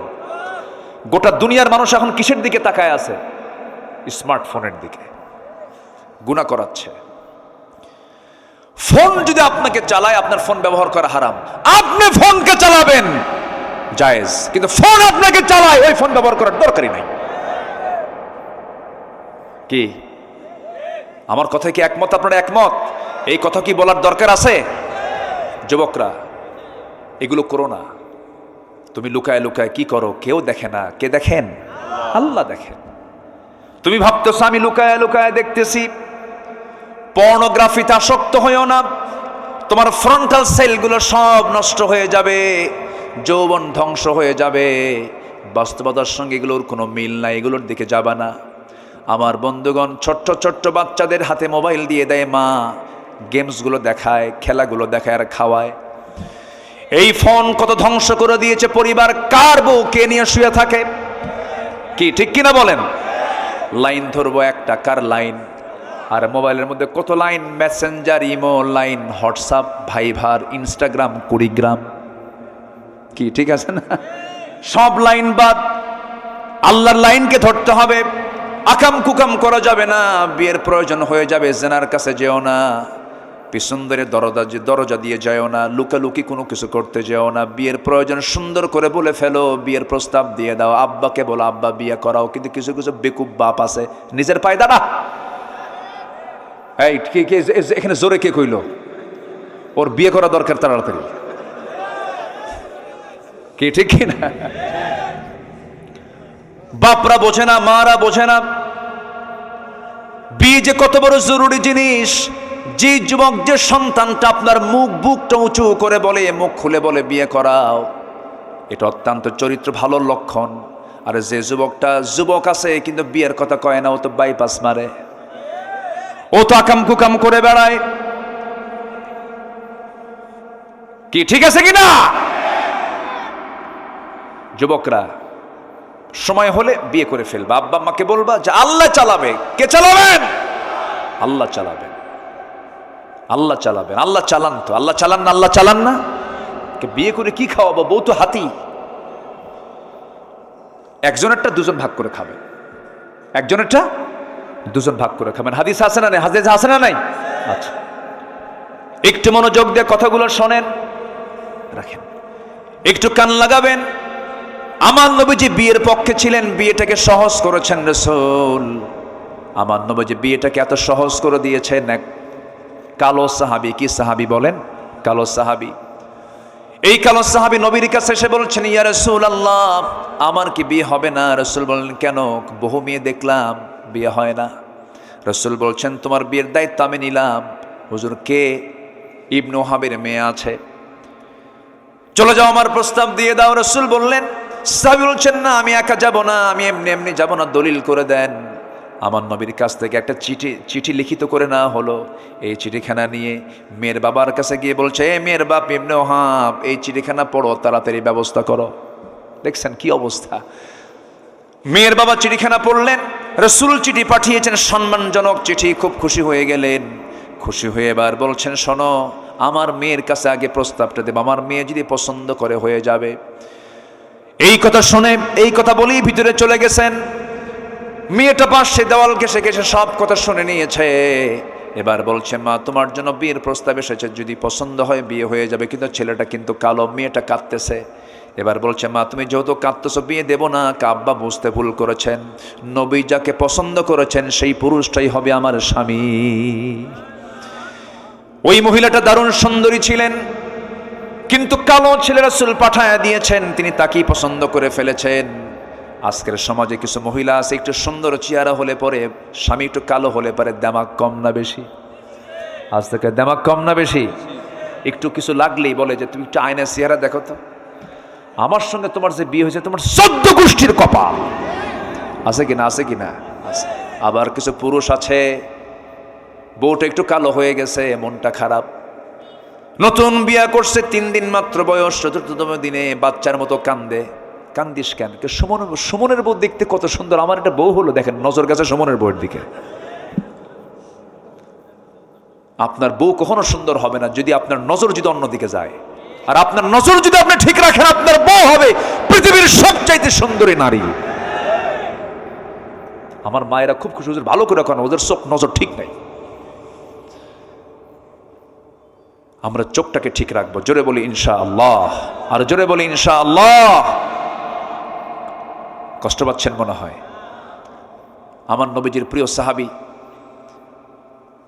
বাইরে দাঁড়ায় আছেন, মীর বাপ এসে বলতেছে, এই সাদ, তোমার কপাল খুলে গেছে, আমার মেয়ে রাজি, আমিও রাজি। আবু সাদ সালমি বলছেন, আমিও তো রাজি। নবীর কাছে গিয়ে বলছে, হুজুর আজকে সফল, সব কিছু ওকে, বিয়েটা পড়াইয়া দেন। কে টাকা আছে? কে না তো। কে টাকা না থাকলে বিয়ে করবা কেমনে? হুজুর টাকার দায়িত্ব দিলে আমার বিয়েই হবে না, অতএব সব যখন আপনি খুলেন টাকাটা আপনি দেন, বিয়ে আমি করি। যেরকম সুবহানাল্লাহ। চিন্তা করে দেখেন রাসূল বিয়েটাকে কত ইজি করে দিয়েছেন। নিজের মেয়ে ফাতিমা, বিশ্বনবী রাষ্ট্রনায়ক মুহাম্মদ সাল্লাল্লাহু আলাইহি ওয়াসাল্লাম তার নিজের মেয়েকে বিয়ে দিচ্ছেন। একটা জামাই ছিল ধনী, কে বলেন তো? যেটা ধনী জামাই, ওসমান। এটা এমন ধনী, একদিন রাসূলের কাছে এসে বলতেছে, হুজুর আমার আর ভাল লাগে না, কেন? আপনি দোয়া করেন তো আমার সম্পদ যেন কমে যায়। আচ্ছা, কোনো ধনী কি এরকম কয়? বলেন তো, দুনিয়ার কোনো ধনী এরকম কয়? উনি বলতেছে যে হুজুর আপনি একটু দোয়া করেন আমার সম্পদ যেন কমে। রাসূল বলছেন, কেন? আমি এত হিসাব আর নিতে পারতেছি না। রাসূল বললেন, তুমি খাও কেমনে বলো তো, তোমার খাওয়ার স্টাইলটা বলো তো। সাইয়েদনা ওসমান বললেন, ইয়া রাসূলুল্লাহ, আমার খাওয়ার সিস্টেম হলো আমি যদি উটের পিঠেও চড়ে থাকি, উটের পিঠটা কিন্তু অনেক উঁচা, সে উটের পিঠে যদি খাইতে বসে আমি উটের উপর থেকে খাইতে নিয়ে যদি আমার একটা দানাও পড়ে যায়, আমি উটটাকে বসাই, আবার আমি নিজে নেমে সেই দানাটা তুলে ধুয়ে নিয়ে আবার সেটাকে আমি আবার খাই। রাসূল বলছেন, তোমার জন্য দোয়া করে কোনো কাম হবে না, তোমার সম্পদ আরো হবে। সুবহানাল্লাহ। মেয়েকে একটা দিয়েছেন, ধনীর সাথে হয়ে গেছে, সবচেয়ে কাছের মেয়ে, সবচেয়ে অত্যন্ত আদরের দুলালি ফাতিমার জন্য বিয়ের প্রস্তাব আসলো। মদিনার ধনাঢ্য সাহাবীরা প্রস্তাব দিচ্ছেন, রাসূল নট এলাও, হবে না, যাও। সবার প্রস্তাব তিনি আউট করে দিলেন। এবার যার ঘর নাই, বাড়ি নাই, টাকা নাই, পয়সা নাই, নবীর কাছে এসে সামনে আস্তে করে বসে আছেন। রাসূল বলছেন, আলী বসে বসে কি চিন্তা করো, কিছু বলবা নাকি? হুজুর কি বলবো, লজ্জা লাগে। তুমি কি বিয়া করবা নাকি? দিলে করব। যেরকম সুবহানাল্লাহ, দিলে করব। তোমার কি কিছু আছে নাকি? যা আছে আমার হাতের সাথে। কোথায়? এই যে তরবারি, এই যে ঢাল, আর কিচ্ছু নাই ইয়া রাসূলুল্লাহ। আমার নবীজি বলছেন তরবারি লাগবে যুদ্ধ করার জন্য, ঢাল ছাড়াও যুদ্ধ হয়, ঢালটা বেঁচে আসো। বিশ্বনবী তার সবচেয়ে কাছের মেয়েকে বিয়ে দিচ্ছেন, ঢাল বিক্রি করার টাকা দিয়ে মোহরনার টাকা নির্ধারণ করবেন। ঢাল বিক্রি করতে গেছেন, ঢাল বিক্রি করতে গিয়ে কোনো কাস্টমার পান নাই, সামনে দাঁড়ায় আছেন সকালবেলা ওসমান রাদিয়াল্লাহু তাআলা আনহু। আলী তুমি কেন আসছো? ঢাল বিক্রি করব। কেন? বিয়া কার সাথে? আপনার শালীর সাথে। সুবহানাল্লাহ বলবেন। খুব খুশি হলেন, দাও। ঢালটা নিলেন, টাকাটা দিলেন। কিছুক্ষণ পর কিছু দূর যেতে না যেতেই বলছেন, আলী এইদিকে আসো, যোদ্ধার হাতে কি ঢাল না থাকলে মানায় নাকি? ঢালটা তোমাকে দিলাম আর টাকাও তোমাকে আমি দান করে দিলাম, যাও। চলে গেছেন, নবীর কাছে গিয়ে দাঁড়ায় আছেন, ঢালটা হাতে আছে। রাসূল বলছেন, আলী মনে হয় ঢালটা বিক্রি হয় নাই। হুজুর ঢাল তো বিক্রি হয়েছে। তাহলে ঢাল হাতে কেন? হুজুর আমাকে ঢালটা উপহার দিয়েছে, আবার টাকাও পাইছে, ঢালও পাইছে। কে? ওসমান। লোক আর খুঁজে পাও নাই। যেরকম সুবহানাল্লাহ। বিক্রিটা অন্য কারো কাছে করো, আমি জামাইকে বলতে পারলাম না, তার আগে তুমি ঢোল পিটায় আসলা। আল্লাহু আকবার। রাসূল কত সহজ করে দিয়েছেন। একটা অনড়ম্বরপূর্ণ বিয়ে, কোনো খরচ নাই, কিচ্ছু নাই। আর আজকের সমাজে বিশাল বড় বিয়ে, প্রতিবেশী গরিব দাওয়াত পায় না, আছে না নাই? ওগুলো জানোয়ার, ওগুলো জানোয়ার, ওগুলো। আজকে আমি ভালো কাজ কি এগুলো বুঝাচ্ছি, এই জন্য এগুলো কথাগুলো আসতেছে। আপনি যেদিন মরে যাবেন, ওই ধনী লোক লন্ডন থেকে আসবে না, ওই গরিব প্রতিবেশী আপনার কবর খনন করার জন্য যাবে। গরিবরে দাওয়াত দেয় না, কিছু দিতে পারবে না। বিয়েতে নেবেন কেন আপনি? বিয়েতে কিসের উপর ঢোকন নেবেন আপনি? যে বিয়ের টার্গেট থাকে আমি খরচ তুলবো, ওই ওলিমা করার দরকার নাই। কি ঠিক আছে কিনা বলেন? হিসাব করে যে খরচ কত, উঠবে কত, দেখছেন? আছে কিনা, আছে কিনা, আছে কিনা, আছে কিনা? উচিত কি জানেন? বিয়ের অনুষ্ঠান যারা করবে, কার্ডে লেখা উচিত বিশেষ দ্রষ্টব্য। বিয়ের অনুষ্ঠানে আসবেন, ওলিমাতে আসবেন, বিশেষ দ্রষ্টব্য, কিচ্ছু ঢোকন নিয়ে আসবেন না, সব অনুষ্ঠান বন্ধ হয়ে যাবে। হ্যাঁ, কার মন খারাপ হবে? ও আচ্ছা আচ্ছা, না না, এটাই বরকত। এটা কি বলেন? এটা কি বলেন? বরকত। রাগ করতেছেন নাকি আপনারা? আলোচনা চালাই, কষ্ট হচ্ছে নাকি আপনাদের? ওমরে কি বলে, আমার নবীজির সামনে আলী বলছেন, আলী বিয়ে হয়ে যাবে। ভিতরে গিয়ে বলছেন, মা আমি একটা ছেলে ঠিক করছি, তুমি কি পছন্দ করো? আব্বা আপনার পছন্দই আমার পছন্দ। আল্লাহু আকবার বলেন। আর এখনকার মেয়ের বাপরা বলতে পারে আব্বা তুমি বোঝো কিছু? ছেলে কি করে, মুখে দাঁড়িয়ে আছে, বাবা শিক্ষিত ভালো পরহেজগার নামাজ পড়ে, কাব্বা দাঁড়িয়ে আছে, ও তো চাচা, হিসাব ক্লিয়ার। কাকে পছন্দ মা বলো? কাব্য ওই জায়গায় একটা ছেলে আছে, মাথার চুলগুলো খুব সুন্দর, কি সুন্দর স্টাইলিস্ট, খুব ভালো। কেমন? ওই যে ওই মার্কা চুল, হাঁটু ফাটা প্যান্ট। আব্বা মাঝে মাঝে একটু বোতল খায়, বোতল আছে না নাই? ইয়াবাখোর গাঁজাখোরকে পছন্দ হয়, ঠিক কিনা? যুবকরা চরিত্র সুন্দর করো, ভালো বউ পাবা। আর চরিত্র কুত্তার মতো করবা, জানোয়ার একটা আসবে তোমার কাছে। রাগ করতেছ? এগুলি দরকার কথা, এগুলি প্রয়োজন। জীবনটাকে সুন্দর করে সাজাবো, জোরে বলি ইনশাআল্লাহ। নবীজি মেয়েকে বিয়ে দিলেন, বিয়ে দিয়ে বলছেন মা স্বামীর ঘরে যাচ্ছ, মৃত্যুর দিন পর্যন্ত একটা নালিশ যেন আমার কানে না আসে, যাও। আর এখনকার মেয়ের বাপরা কি কয়? তুই যা, কিছু হলে খেলে ফোন দিবি, খাইয়া ফালাবো। আছে না এরকম? আছে না এরকম বাপ? আছে না? শান্তি হবে? শান্তি হবে? হবে না। স্বামীর দোষ ধরা জায়েজ নাই, আবার বইয়ের দোষ ধরাও জায়েজ নাই। দুজনের দোষ দুজন ধরবে, কিন্তু কাউকে বলা যাবে না, কাউকে বলা যাবে না। এরকম বেকুব কিছু আছে না পুরুষ, বেকুব কিছু মহিলাও আছে না নাই বলেন? ঢোল পিটে বেড়ায়, এগুলো করবেন না। নিজেদের সমস্যা নিজেরা সমাধান করবেন। আপনি এবং স্ত্রী, আপনার দুজন একটা পৃথিবী, একটা পৃথিবী সুন্দর করে মিলায়া নিবেন। আলহামদুলিল্লাহ বলেন। ওমরে ফাতিমা রাদিয়াল্লাহু আনহা নামাজ পড়ছেন একদিন নবীর সামনে বসে বসে। রাসূল বলছেন ফাতিমা বসে বসে নামাজ পড়ো কেন, কম বয়সী? কাব্বা আপনারা বলেছেন স্বামীর বিরুদ্ধে কোনো নালিশ দেওয়া যাবে না। আমার জামাটার পিছনে ছেঁড়া তালিযুক্ত, আপনি যদি দেখেন আপনার মন খারাপ হতে পারে, এই জন্য বসে বসে তালি দেখাবো না, এই জন্য বসে বসে নামাজ পড়তেছি। আল্লাহ তুমি আমার এলাকার মাদেরকে কবুল করো, জোরে বলি আল্লাহুম্মা আমিন। আমার মা বোনদেরকে দাদির মতো বানায় দাও। আমার দাদিরা ভালোই ছিল তো, আমার দাদিরা ভালো ছিল না? আমার দাদিরা ঘুম থেকে উঠতো ফজরে, আর এখন ভাবিরা ওঠে ঘুম থেকে 11টার দিকে, সব উল্টা পাল্টা। সারা রাত ধরে ওই যে কি দেখে। আমার বন্ধুগণ, ওই সাহাবী নবীর কাছে আসলেন, রাসূল বলছেন সাদ চিন্তা করো না, তোমার বিয়ের ব্যবস্থা হয়ে যাচ্ছে, তোমার বিয়ের সব ফয়সালা করে দিচ্ছি আমি। 200 200 400 দিরহাম দুজন সাহাবীর কাছ থেকে নিয়ে বলেন বাজার করে আসো। বাজার করতে গেছেন, বাজার করা শুরু করেছেন, এমন সময় তার কানে সংবাদ আসলো, সাদ তুমি বিয়ের বাজার করতে আসছে, তুমি কি জানো যুদ্ধের ডাক কিন্তু আসছে। সঙ্গে সঙ্গে সাদ করলেন কি, বিয়ের বাজার বন্ধ করে তিনি যুদ্ধের বাজার করলেন, ঘোড়া কিনলেন, তরবারি কিনলেন, যুদ্ধে চলে গেলেন, শাহাদত বরণ করলেন। বিয়ার হলো না। নবীর কানে সংবাদ আসলো, হুজুর সাদ তো দুনিয়াতে নাই। কোন সাদ? যে সাদের বিয়ের কথা গতকালকে ছিল। আমার নবীজি দৌড় মেরে চলে এসে তার লাশটা দেখলেন, মস্তকটা ছিটকে পড়ে আছে, চুলগুলো লম্বা লম্বা, রক্তাক্ত চেহারা হয়ে আছে। রাসূল তার দিকে তাকায়, একবার হাসেন একবার কাঁদেন। সাহাবীরা বলছেন হুজুর আপনি এমন করছেন কেন? রাসূল বলছেন আমি সাদের ব্যাপারে আমি এই জন্য কান্দি, আমি সাদের সব আয়োজন সম্পূর্ণ করলাম, কিন্তু সাদ তো বিয়ে করতে পারল না, এই জন্য কান্দি। আর সাদের দিকে আমি তাকাই, এই জন্য হাসতেছি, আমি আমার নিজের চোখে দেখতে পেতেছি জান্নাতের হুররা তাকে টানাটানি করে জান্নাতের দিকে নিয়ে চলে যেতেছে। জোরে বলেন সুবহানাল্লাহ, আরো জোরে বলেন সুবহানাল্লাহ। আমার ভাইয়েরা, কথার তো কোনো থা নাই, বহুদিকে কথা চলে যায়। সবচেয়ে বড় বিষয় হলো আমার জীবন থেকে হারাম কাজগুলোকে আমরা মাইনাস করব, হালাল কাজগুলোকে ইনক্লুড করব, হারাম কাজগুলোকে মাইনাস করে ফেলবো। ভালোবাসবেন কে? আসতে ভালোবাসবেন কে? আমরা কি জেনার পক্ষে না বিয়ের পক্ষে? সুদের পক্ষে না জাকাতের পক্ষে? বলেন বলেন বলেন, কিসের পক্ষে?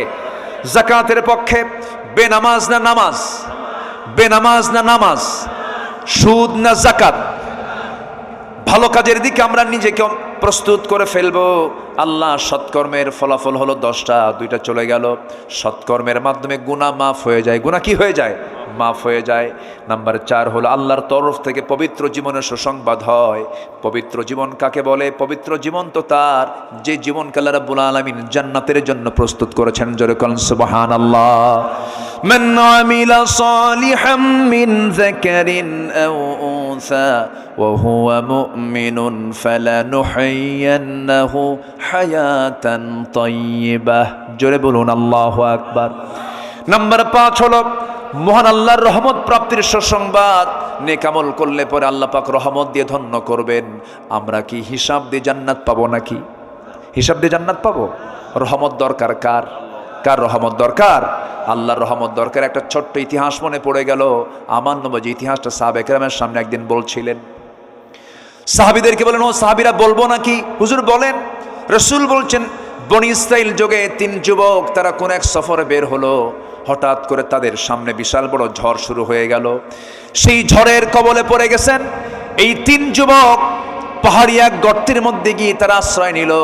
পাহাড়ি ঢলটা এত তীব্র থেকে তীব্রতর হলো যে উপর থেকে একটা বড় পাথর এসে ওই গুহার মুখে আটকে গেল। গুহার মুখে আটকার সঙ্গে সঙ্গে পাথরটা এত বড়, নড়ার কোনো কায়দা নাই, মরা ছাড়া কোনো উপায় নাই।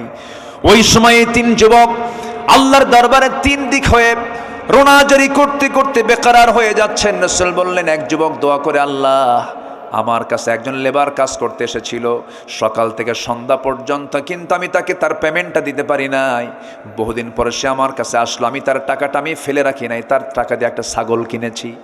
ছাগল পাল হয়ে গেছে, অনেক দিন পর আসার পর আমি তাকে টাকা না দিয়ে আমি তাকে ছাগল পালটাই দিয়ে দিয়েছি, আমানত রক্ষা করেছে। আল্লাহ এই ওসিলায় তুমি আমাকে এই বিপদ থেকে বাঁচাও। ওই পাহাড়ের গুহার মুখ থেকে পাথর কিছুটা সরে গেল। জোরে বলেন সুবহানাল্লাহ। আরেক যুবক দোয়া করে, আল্লাহ চাচাতো বোনের ঘরে ঢুকেছি, আমি জিনা করব। চাচাতো বোন আমাকে প্রস্তাব দিয়েছে, আমি তার প্রস্তাবের সম্মতি দিয়েছি, কিন্তু হঠাৎ করে চাচাতো বোনের আমি যখন রুমে ঢুকে তার 2 উরুর মাঝখানে বসেছি, জিনা করব। এমন সময় বোনটা আমাকে স্মরণ করে দিল, ও ভাই জিনার কাজে লিপ্ত হয়েও না, আল্লাহ কিন্তু দেখছেন। ওই মুহূর্ত থেকে চট করে আমি বের হয়ে আসছি, তোমার ভয় জিনার কাছে যাই না, আল্লাহ তুমি আমাকে মাফ করে দাও। পাহাড়ের মুখ থেকে পাথরটা আরেকটু সরে গেল। আরেকজন যুবক দোয়া করছে, আল্লাহ কোন জীবনে তেমন ভালো কাজ করতে পারে নাই, তবে এক রাতে বাড়িতে আসলাম গভীর রাতে, বউটা আমার জন্য গরম 1 গ্লাস দুধ দিল। সেই দুধের জন্য আমার মেয়েটাও পাগল হয়ে গেল, সে খাবে। আমি খেলাম না, আমার মেয়েকেও খাইতে দিলাম না। ওই দুধটা দেখি আমার মার কথা মনে হয়ে গেছে। মার ঘরে গিয়ে দেখি মাটা ঘুম, মাকে ডাকলাম না। শেষ রাত্রে মা যখন জেগে গেছে, দুধটা গরম করে বললাম, মা তোমার জন্য দুধ এনেছি, তুমি দুধ খাও। আমি না খেয়ে আমার সন্তানকে না খাওয়ায়া আমি আমার মাকে খাওয়ায়া দিয়েছি, মাকে প্রাধান্য দিয়েছি। আল্লাহ এই বিপদ থেকে আল্লাহ তুমি আমাদেরকে বাঁচাও। এই 3 যুবকের এই প্রার্থনা আল্লাহ রাব্বুল আলামিন মঞ্জুর করে নিয়া সেই পাহাড়ের মুখ থেকে পাথরটা সরায় দিয়ে এই মৃত্যুর হাত থেকে তাদেরকে রেহাই দিয়ে দিলেন। জোরে বলেন সুবহানাল্লাহ। কয়টা শিক্ষা বলেন? 3টা নেক আমল, একটা হচ্ছে আমানত, একটা কি বলেন? আমানত। নাম্বার 2 হলো পিতামাতার খেদমত। বাপ বড় না মা বড়? হ্যাঁ, কার দাম বেশি? বাপের দাম বেশি না মায়ের দাম বেশি? ভালো করে কন। বাপ মা নামাজে দাঁড়াইছে, ইমামকে আর মুসল্লিকে? ইমাম কি হবে? তাহলে বাপ ইমাম, এখানে তাহলে বাপ আগে। বিচার হবে ছেলে মেয়ের বিষয় নিয়ে, বিচার হবে বাড়িতে, বৈঠক পারিবারিক। বিচারের চেয়ারে বসবে কে? বাবা বিচারের চেয়ারে বসবে, বাবা ইমাম হবে। তাহলে কে বড়? হ্যাঁ, এখন বাপ হয়ে গেছে আবার। বলেন কে বড়? বাপ বড়। বুঝতে ভুল, আমরা বাপ না, আমরা বাপ তো আমাদের পক্ষে কথা বলবো না কেন আমরা? বলেন কে বড়? কে বড়? না, বাপ বড়। আবার কয় মা? বাবা বড় তো, বাবার মর্যাদা বেশি, মায়ের হকটা বেশি, মায়ের হক বেশি। মায়ের কি বেশি বলেন? হক। কিন্তু মর্যাদার দিক থেকে কে? বাবা বড়। মা যদি বলে তোর বউকে তুই তালাক দে, তোর বউ চলবে না, এটা ভালো না, মায়ের কথাকে আইন মনে করা যাবে না। কিন্তু বাবা যদি সচেতন, কোনো বাবা যদি বলে তোর এই বউ দিয়ে কাজ হবে না, সত্য চিন্তা করে যদি বলে, সন্তান যদি বাবার কথা শোনে, ভাই ওখানে লিখে দিচ্ছে মনে হয়, লিখে দিচ্ছে। এখানকার সিস্টেমটা এরকম না? মাশাআল্লাহ, এখানে লিখে দেয়। মাশাআল্লাহ। জি, যে যেখানে পারেন আমরা সবাই দেওয়ার চেষ্টা করব। আমরা যে যতটুকু পারি আমরা সবাই দেব। দোয়া করে দেব? দোয়া করব একটু পর। আচ্ছা ঠিক আছে। জি, একটু মেহেরবানি করে যে যা পারি আমরা সবাই দেওয়ার, যে একটু চাদর দেওয়া আছে যে যা পারি আমরা সবাই দেবো ইনশাআল্লাহ। তুমি সবাইকে দিল থেকে দেওয়ার তৌফিক দাও। জোরে বলি আল্লাহুম্মা আমিন। জিকির করি সুবহানাল্লাহ ওয়ালহামদুলিল্লাহ। আর জোরে লা ইলাহা ইল্লাল্লাহু মুহাম্মাদুর রাসূলুল্লাহ সাল্লাল্লাহু আলাইহি ওয়াসাল্লাম। আসুন আমরা কাঙ্ক্ষিত দোয়ার দিকে যাব। অনেক মা বোন বসে আছেন, মা বোনরা আপনারাও দান করবেন। চাদর গেছে, চাদরে যে যা পারি আমরা সবাই কম বেশি দেওয়ার চেষ্টা করব। উত্তরবঙ্গে মাহফিলগুলোতে পুরুষ বেশি হয় না মহিলা বেশি হয়? মহিলা বেশি হয় না? মহিলা বেশি হয়। আল্লাহ তুমি সবার দানকে কবুল করো। দোয়া আল্লাহুম্মা আমিন। রব্বানা যালামনা أنفسنا وإن لم تغفر لنا وترحمنا لنكونن من الخاسرين ربنا لا تزغ قلوبنا بعد إذ هديتنا وهب لنا من لدنك رحمة إنك أنت الوهاب গফিরাত নিঝুম রাত, ঝিমানো রাত্রিতে চাঁদের মতো হাজার মুসলমান নরনারী নিয়ে তোমার কালামের 2-3টা আয়াতকে সামনে রেখে যৎকিঞ্চিত কিছু কথা বলেছি। গুনার বোঝা মাথায় নিয়ে দুটো হাত পেতেছি। আল্লাহ গুনার দিকে নজর দিও না, বান্দা মনে করে তামাম জিন্দেগির গুনাহগুলোকে মাফ করে দাও। জনম দুঃখিনী মা, জনম দুঃখী বাপজান যারা দুনিয়া থেকে বিদায় নিয়েছেন, জিন্দেগির গুনাহগুলো মাফ করো, কবরগুলোকে জান্নাতের টুকরা বানায়া দাও। রব্বির হামহুমা কামা রব্বায়ানি সগীরা, রব্বির হামহুমা কামা রব্বায়ানি সগীরা। ও আল্লাহ, বিশেষ করে মাহফিলের আয়োজন যারা করলেন, শোনার জন্য যারা আসলেন, বিনিময়ে কিয়ামতের কঠিন দিন এই মাহফিল সবার জন্য নাজাতের মাধ্যম বানায় দিও আল্লাহ। ব্রহ্মপুর হাফেজে মাদ্রাসার ছাত্র শিক্ষক সবাইকে কবুল করে নাও, কমিটির ভাইদেরকে কবুল করে নাও। আশপাশে যত কবর বাসী আছেন আল্লাহ, মাইয়াদের কবরগুলোকে তুমি আল্লাহ জান্নাতের টুকরা বানায়া দাও। আয় আল্লাহ তাআলা, আমার ডানে বামে সামনে পেছনে যত ভাই হাত তুলেছেন, যার যা প্রার্থনা তুমি আল্লাহ দয়া করে মঞ্জুর করে নাও। দুনিয়া থেকে কোন দিন বিদায় নেব জানি না, ডান হাতে আমলনামা না আসা পর্যন্ত মরণ দিও না। মালাকুল মউত কোন দিন আসবে কেউ তো আমরা বলতে পারি না, তবে যেদিন মরে যাব রে টান মেরে